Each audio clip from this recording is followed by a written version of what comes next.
everyone, and welcome to our nice session of Do's and Don'ts Industry Workshop series. And before we start, I would like to thank Andrea Moga from NCC Netherlands, with whom we created this workshop series concept. And today's session, we will focus on LinkedIn and social media to target industry. And we will hear experience from Karl Mensch from NCC Belgium, Andrea Wierser from NCC Germany, and Diana Cavillo from NCC Luxembourg, and a few practical points before we begin. And this session will be recorded, and please stay muted during the presentation. And you can already post your questions in the chat during the talks, and we will have a common Q&A session at the end. So with this, let's get started. It's my pleasure to give the floor first to Karl Mensch from NCC Belgium. And Karl, please.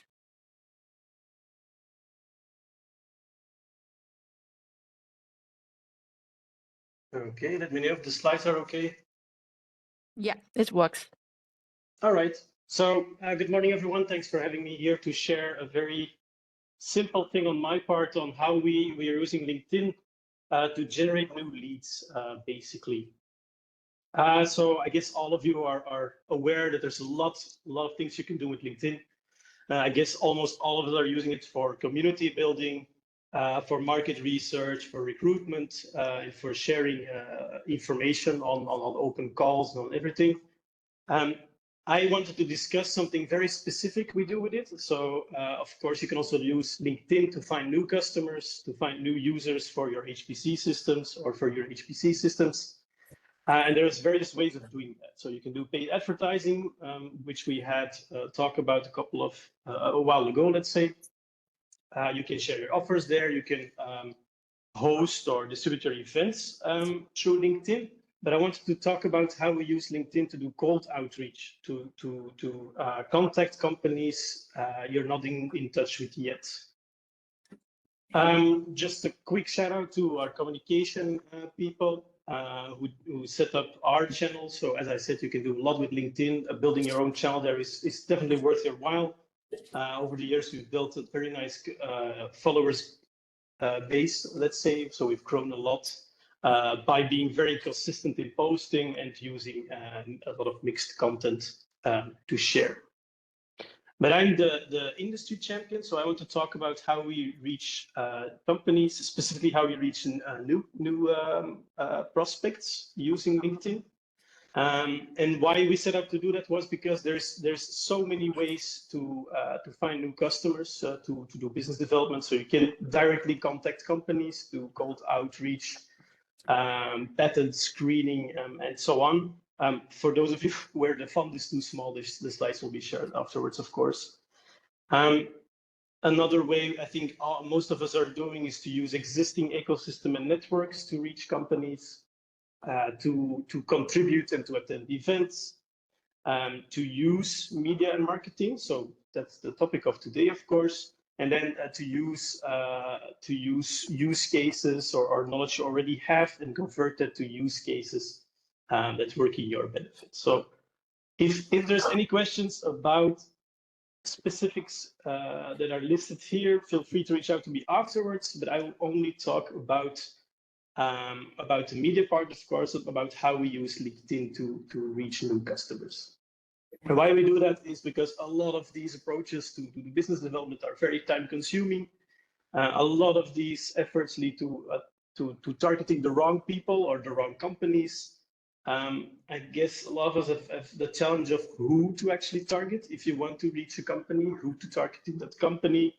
And then by the time you eventually find someone, you often get into these typical constraints they have for HPC users, where they don't have the right licenses or other blockers. That's why we set out to do the LinkedIn outreach. Why? To really target the quick wins. So people that know how to use HPC, people that are using software that is compatible with our systems.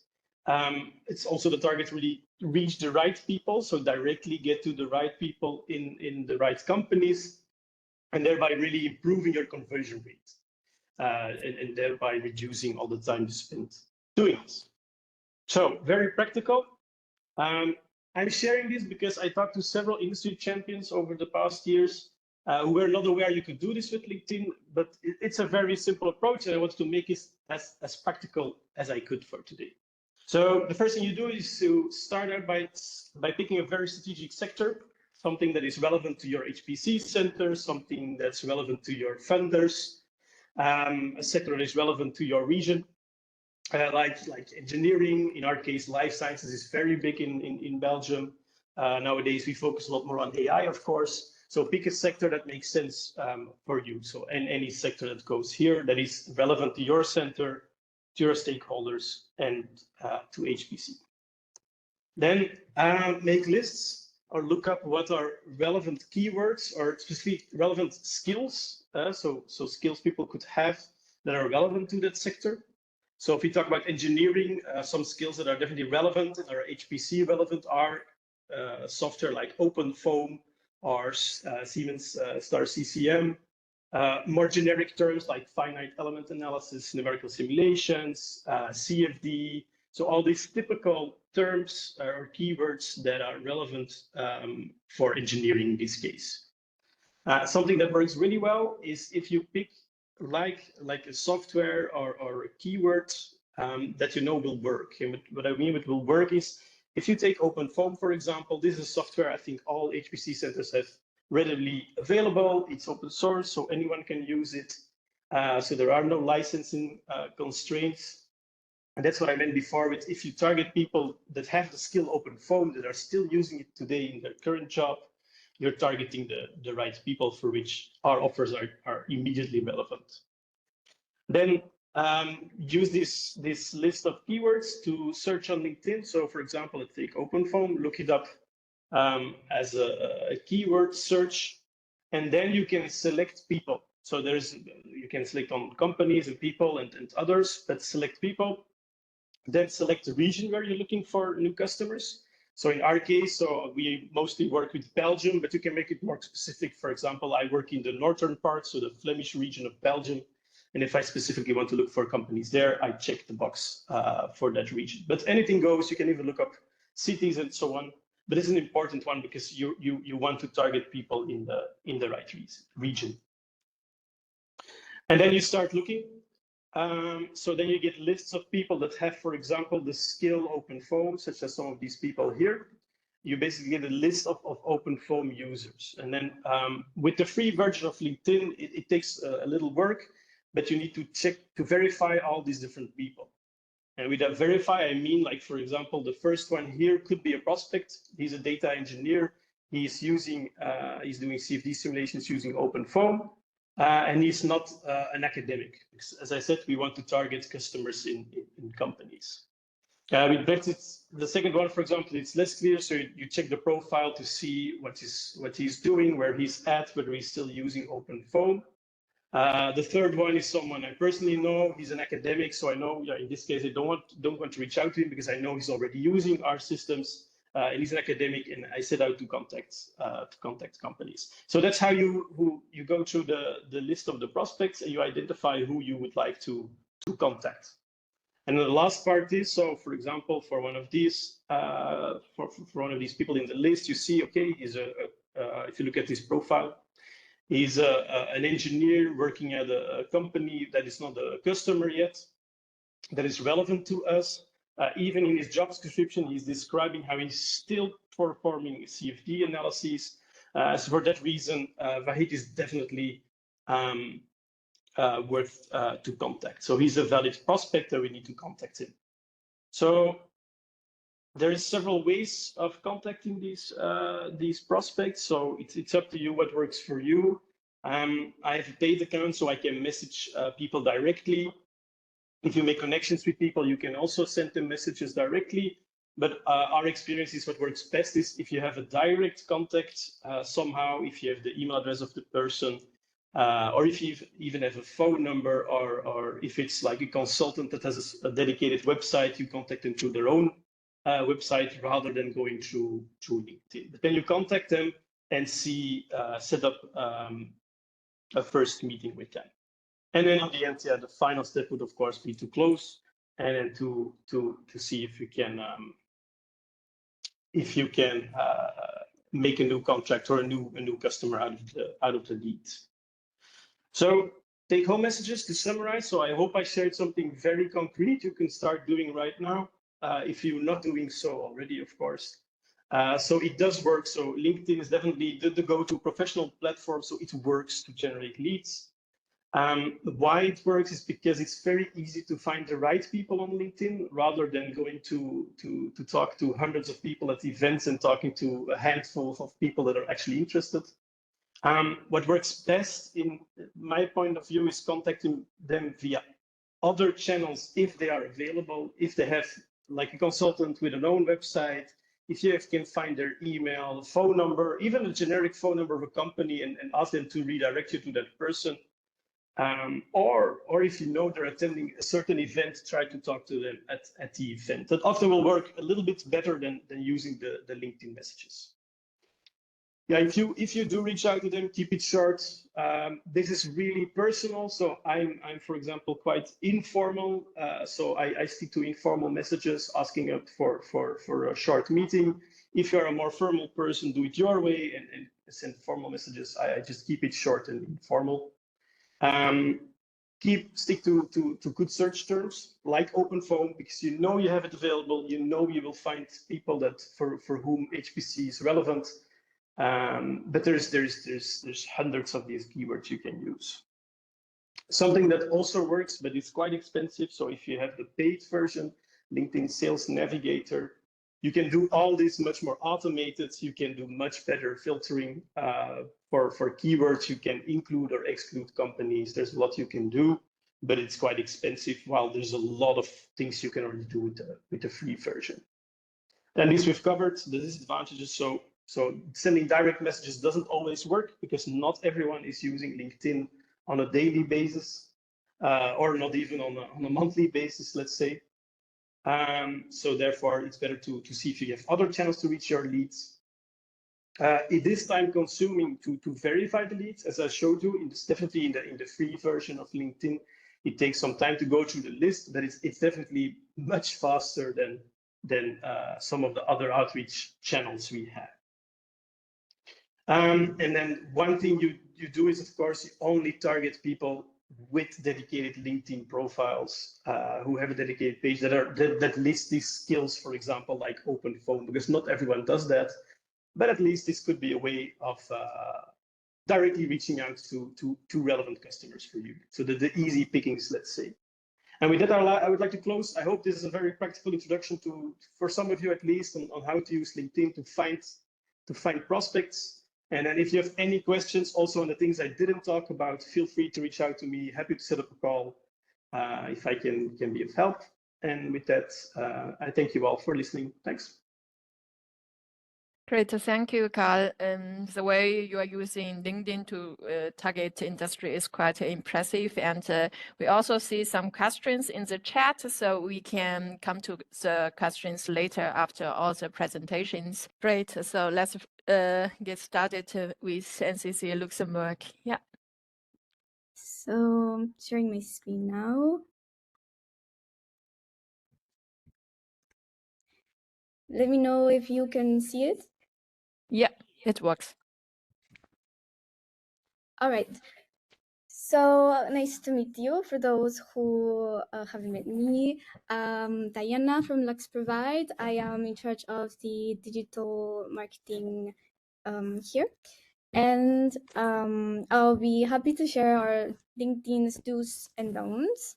So I'm here to really spill all the tea. And okay, so I'm going to get started.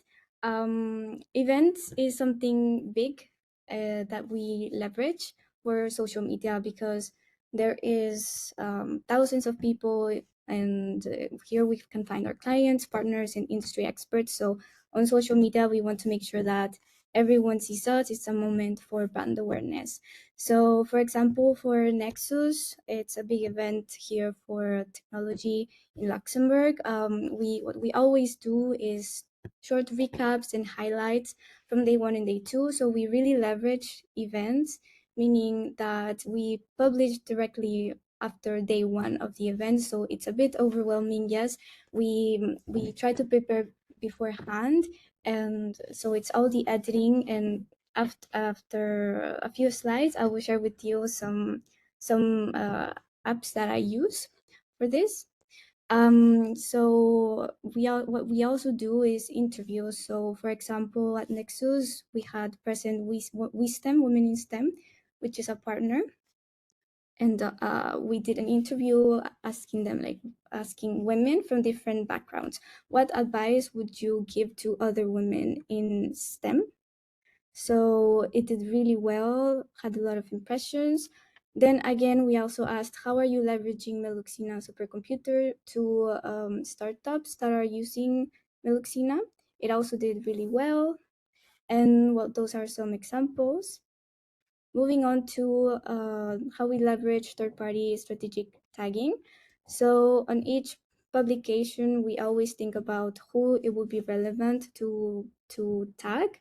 So we've been reposted by the Ministry of Digitalization, as well as the Ministry for Gender Equality and Diversity for like different publications. So for example, the diversity launch, I did a video recapping it, and we were reposted by Mega, the Diversity Charter, IMS, and even for a research campaign that I'm going to get more in details after. Yeah, it's always important to tag the researchers, Uni of Luxembourg as well, and other institutions. So something else that helps a lot is to always or try to make publications where we see our team. So something we're big here at Lux provides to take selfies, and there's always great interaction with these kinds of publications, and it always has a lot of impressions as well, and it's super important to consider because one interaction helps with expanding the reach. Moving on to Blue Sky. So we really recommend Blue Sky for those who haven't opened up their accounts there. We realized that here we have the government, the research, and the public sector communities really present. We realized, especially after publishing the research campaign in the summer, so that's the second edition. We also did this in 2024. So before publishing the campaign, which we published on July, we had 45 followers, and then now we have 80 followers in Blue Sky. The number is, it seems small, but the increase is 77%, so it's relevant. And we were also reposted by institutions of research, and also many researchers reposted us like individually. Moving on to which format has worked the best for us. So videos are big, as well as GIFs and carousels. So GIFs are very eye-catching, and carousels invite users to swipe. So that's also very recommended. So even if it's just something animated from it, it's always good to, because it's eye-catching. Something else for content ideas, we always repurpose or sometimes repurpose our content, and we always do it as, or sometimes do it as Throwback Thursday. So for example, we published the Epicure interview from our CTO, and we also reposted one of our CEO's talks during Nexus in 2024 at the beginning of this year. We also do storytelling about our beginnings and, for example, about how why Meluxina is called Meluxina. So it comes from like a legend that is very local in Luxembourg. And something that I use, a tool that I use, is called AI Studio, and it's relatively new. Right now, they have a new tool called Nano Banana. It's always super good because it's free. And it's the best tool that we have tested, that we've used. It's for audio generation and images and videos. So I invite you guys to test it out if you haven't already. So something else that we tried is the LinkedIn newsletter, which is down here. So it's the LinkedIn newsletter is articles published directly on LinkedIn. So what it does is to keep users within the app so that they don't have to leave and they read directly the article. But so that is convenient for LinkedIn, but not for you as a company, as an entity. Our advice, it's a better approach, is to always publish the articles on your website so that you take users to the website, and that can drive SEO value and in the end generate more leads. So in the end, we don't really recommend LinkedIn newsletter.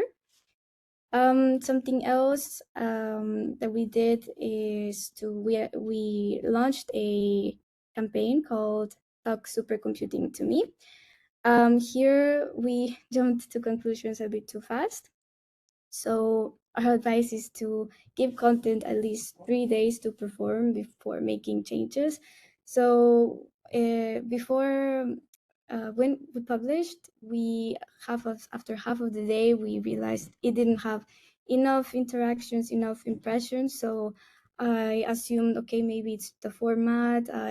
Maybe I will change it for part 2. However, after already having posted part 2, I realized part 1 had done well. So yeah, I always try to give content at least a few days to perform. And for these 2, I also used the AI Studio. So the audio that you hear, it's generated by AI, and you can tell it even in what tone, in what speed, and so on. So our next batch of advice: first, don't post without strategy. Always publish relevant, purpose-driven publications for better reach and interactions. So a long time ago, we would post about every single Meluxina visit just for the sake of it, really. But now we really, before publishing anything, we ask ourselves, like, is it relevant? What's the goal? What is the impact? So after, I would always recommend not to do targeting on LinkedIn ads towards cold audiences, especially with a lead generation CTA. So always avoid doing the lead gen forms for cold audiences. So instead, first start offering valuable content such as documents or guides, and reserve the lead gen forms once you have enough warm audience that has already interacted with your guide for best results. And finally, publishing a series of at least 3 parts always work for us. We love to post series. One of them also, besides the one that of the videos of Stock Super Computing to Me, we posted this one and it did quite well. It's very HPC oriented into what Meluxina is. So it was like the first part about the Meluxina architecture, the second part was about software, third about the network, and finally security. The results were 3.1K impressions. Thank you. Those were all my tips. If you have any questions, don't hesitate to leave them in the comments. Thank you, Diana. It's quite practical that what you use in LinkedIn and other social medias. So we already see so many questions regarding your presentation popped up in the chat. So you can have a look at it, and we will discuss it later after Andreas' presentation. So Andreas, I hope the technique works now. Well, I hope you can see it. Yeah, we can see okay. it. Sorry for Great. that. I don't use it for the first time, but it looked different. So yeah, getting right into it, or almost right into it. Actually, when I saw the title Do's and Don'ts, I was wondering how to write it, and I looked a little bit well. And actually, I found that even English-speaking newspapers don't know how to write it correctly. So whatever you want how to write it, that's fine. So I stuck with what you proposed. So just a side remark. My presentation will be a little bit more, let's say, informal. So thanks for Diana and Carl. You really kind of prepared the ground. So I more have some remarks. But I think they can be helpful as well. So of course, in the past, we looked at also, or continuously looked also into other fields, and we are convinced that LinkedIn is actually the most suitable for what we are doing. I think we agree on that. And for us, it's really important that it brings a chance to reach people that do not yet know about us. I think it's a good way to reach out. And as Carl showed, you can really search for people that match, that you cannot find at least easily other ways. So that's really, really important. It's a business network, and it's also that people are actually open. Also, Diana, you said that you need the right stuff. Don't flood them with everything, but bring them the interesting things. And so I think that's a good. We are also doing, let's say, mailings, and we are much more careful there. If we mail too much, people probably get off our mailing list. At LinkedIn, this is much less critical. However, what I understand, meanwhile, well, I said it's using LinkedIn is not a science in the sense that you can research it, get findings, and then adapt the way you work. A lot seems to be a little bit in the dark. So information about how the algorithm really works is rather scarce. They don't talk about it. You can get experts that tell you it's doing like this or like that. When to post, there are some basic guidelines, but it's not so easy to understand. So we do also a lot of trial and error, and we are getting better on that. We are not really the experts, but I will come later a little bit to analysis. I think that can help to a little bit to understand better, but it's still really difficult to get a safe feeling. So you really don't know about the algorithms. Also, it's difficult to find good experts. We tried a little, but as I said, we are still up to trial and error, and have a few people we think know a little bit more about it and follow their ideas. And also, we once or twice tried offerings with costs. That's a little bit ambiguous. They try to get money out of you frequently. For one event, we decided, for example, to have paid advertisements. It was let's say, an event with something like 50 participants in the end, and we spent about 1,000 euros on that, had a campaign for over a few weeks.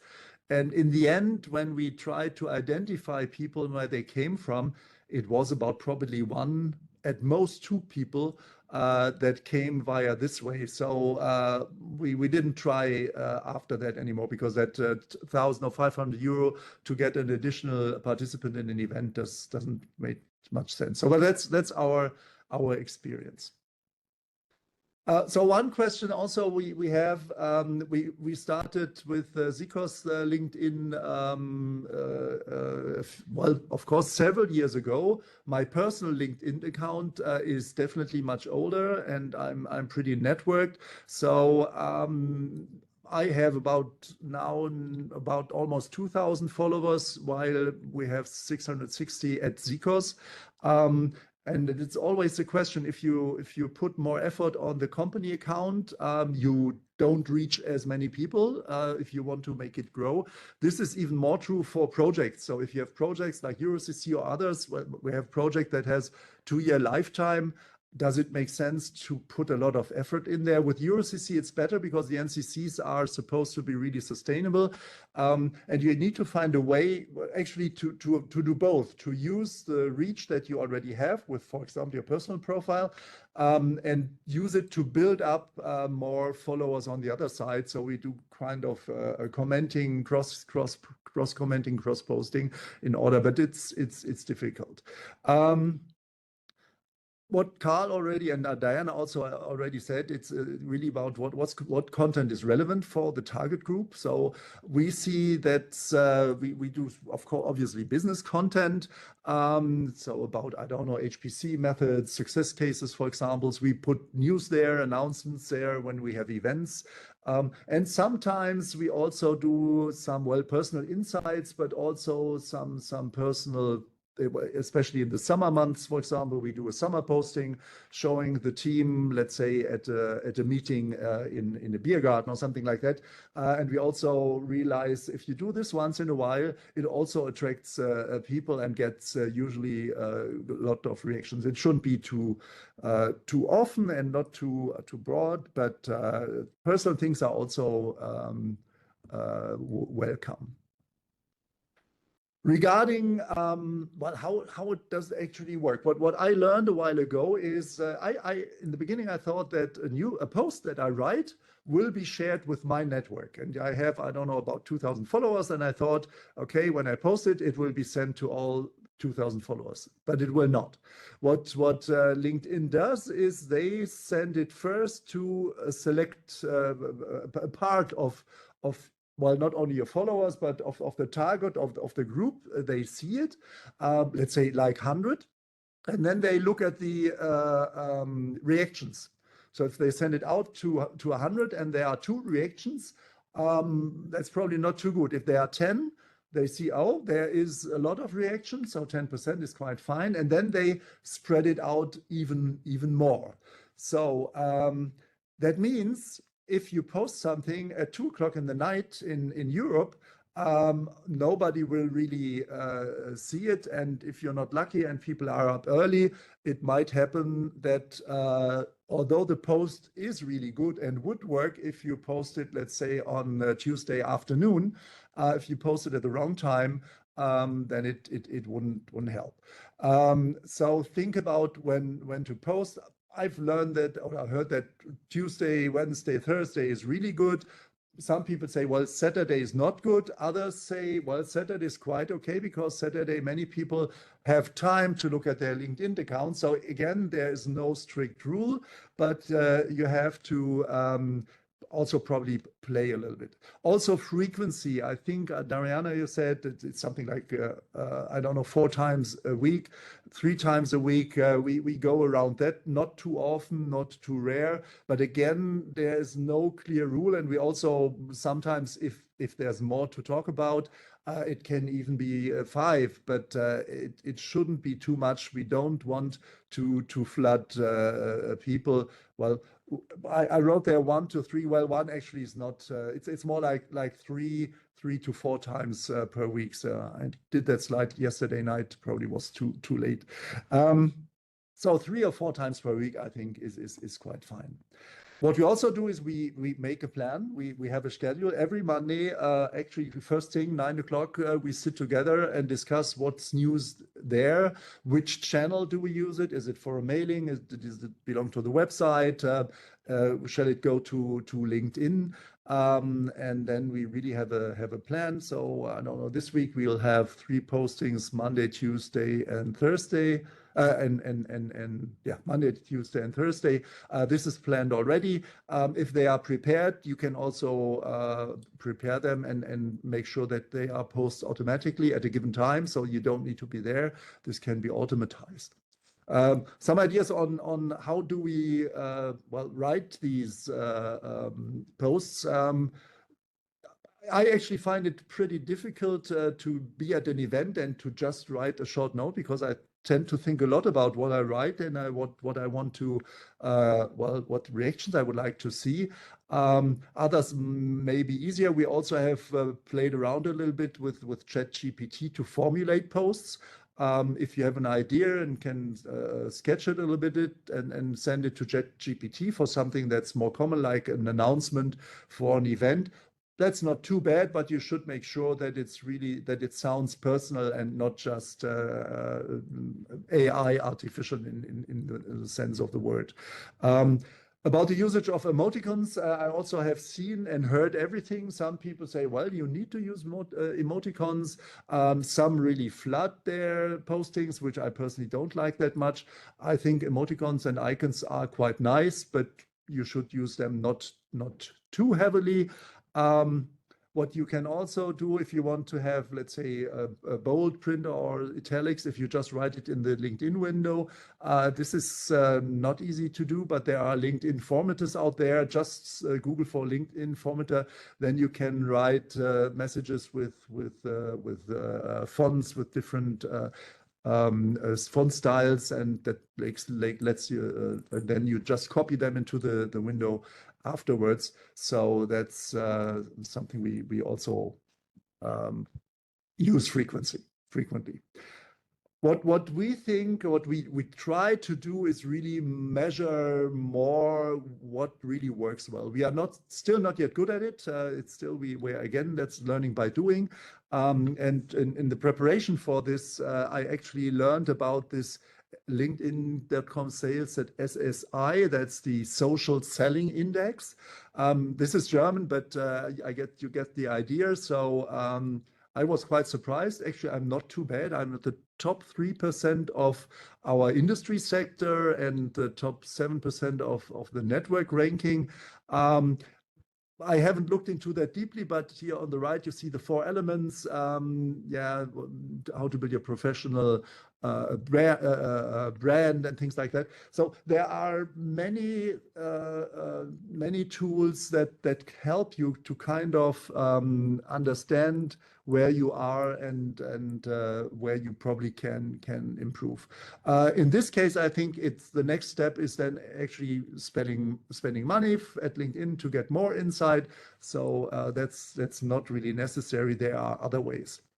My colleague Lucas, he's on our IT person. He kind of put together some things that he's building up with the analysis of what we are posting. So there are statistics available regarding the content, like impressions, reactions, comments, and reposts. So in the bottom you see the highlights. So this is data for, I think it's a month. Yeah, the last 4 weeks actually. So we had about 4,000 impressions for what we did, which still partly was in vacation time. It was actually higher than, I don't know whether the year before or the week before. Those you can all see there.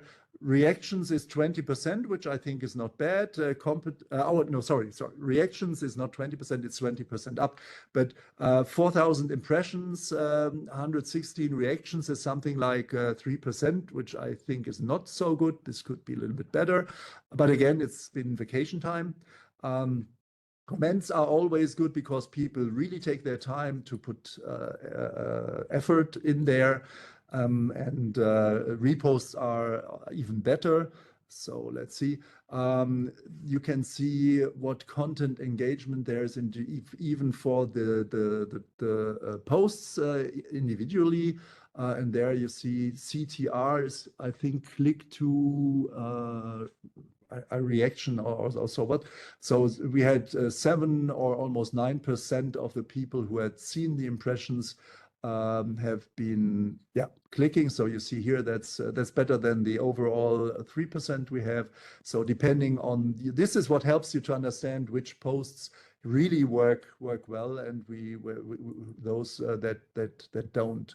And you can also see a graphic. So obviously impressions also depend on whether you posted something. So obviously August 13 or 14 something was posted that was quite of interest to many. So then you can look back and use it for analysis. You can also see we don't sponsor anything. So that's the bottom line. This is all organic. And then visitors are, of course, interesting. So page views, especially unique visitors. So that means 36 people had 62 page views. Well, obviously, custom button clicks was 0. I don't know which period that was, but that's again a metrics. There are also graphs available that allow you then to link it again to single posts. You can choose all visitors, all pages. So you can quite spend some time. You see what's on the desktop, what's on the mobile. So really a lot of information. Followers, okay, this is the total number of followers. New followers in the last 30 days is 10, so we've been better before, but they are quite interesting. So followers will probably be preferred when you have postings. They will be the one that get it earlier. Then there's again a graph available. You can even have demographics. We've seen, I think Carl showed it also with location, which area, that's all possible. So that, yeah, here you see, not surprisingly, Seekers being in Stuttgart. Stuttgart is really well represented, but we are also happy. Well, there's Berlin, where probably some of the ministries are that are relevant to us. Munich, quite interesting. So there's a lot you can look at. You can even have kind of competition comparison. Actually, I'm not sure in the bottom left whether EuroCC and Seekers are seen as a competitor, but again, there's a lot of things you can explore. You can see the engagement metrics, how it's performing over time. So actually, EuroCC is not that bad. You can see trending competitor posts. So really, you can just spend quite a lot time, but you can use it wisely to get a feeling for how this all works. And you cannot only do this internally in the LinkedIn and software or interface, you can also export it. What's really important, data is only available for about a year. So if you want to have, so you cannot look 2 or 3 years back. So you should at least once a year export the data if you want to analyze this, or you have some reporting things. It can be exported as an XLS or Excel file or a CSV. There's also more information available in there. I guess you can spend a lot of time analyzing it if you want to. So just to take a look and find out what's important for you. And then you can also create monthly, quarterly, yearly performance overviews year over year, and I think that can be quite helpful. It's not something that you do for its own sake, but really to understand how your posts, which posts are working, and what might help. And yeah, well, that's where you can find some more information, and that's it from me right now. Thank you. Great, thank you, Andreas. And we are reaching the end of today's session. So many thanks again to our speakers today, Karl, Andreas, and Diana, and for sharing their insights. And of course, thank you all for joining and contributing to the discussion. We look forward to seeing you next time. And yeah, any other questions? I heard something. Okay, if not, so see you next time. Have a next week. So see you. Thank you, Lei. Thank you, everyone. Thank you. Bye-bye. Bye. Thank you. Bye-bye. Bye. Thank you. Bye. Bye-bye. Bye.